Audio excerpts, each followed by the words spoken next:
व सध्याची सौ पूजा नंदकुमार जोशी.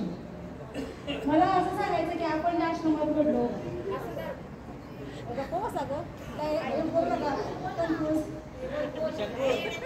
मला आठवतं मी 1983 साली आश्रमात छोटीशी होते. हो खूप छोटी. हो थोडीच अगदी. सगळीकडे असं संध्याकाळची वेळ होती. 5 वाजता माझ्या आईने मला आश्रमात सोडलं. मस्त जेवणाची रांग बसली होती. मला धर्माधिकारी बाईंच्या ताब्यात दिला आईनं. धर्माधिकारी बाई खूप छान आपल्या सगळ्यांची लाड करत होत्या. तितक्याच बघा जाऊन सांगत होत्या काय करतात. अशा ह्या आपल्या लाडक्या धर्माधिकारी बाईंच्या ताब्यात आम्हाला दिलं.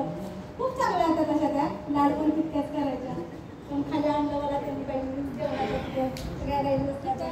मी आपली बोलत होते सगळ्या तेव्हा आपलं आपली माझ्या विषय लहान होतो सगळीकडे बसली फिरत होतो.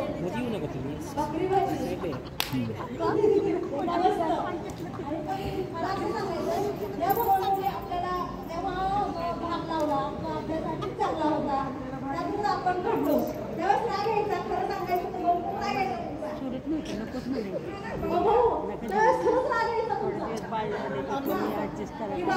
खूप त्रास देतो बाबा. आता म्हणजे असं वाटतं त्यांनी सांगितलं म्हणून आज आपण ह्यापर्यंत आलेलो आहे.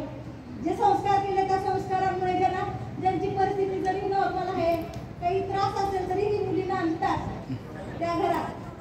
हे संस्कार दिले ते भाऊनी दिले आणि अशा ह्या भाऊंची आणि ज्या माईने आपल्याला तेव्हा जरी थोड्याच्या राग करायच्या पण त्यांचे ते संस्कार होते.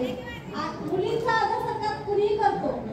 मुलींना कुणीही यमाई पण करतं. पण आज मला असा अभिमान वाटला की मी आज आईचा सत्कार केला.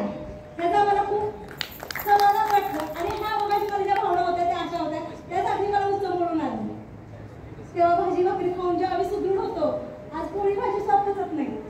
पण खूप छान वाटत होतं की आश्रमात राहिलो तेव्हा खूप मस्त.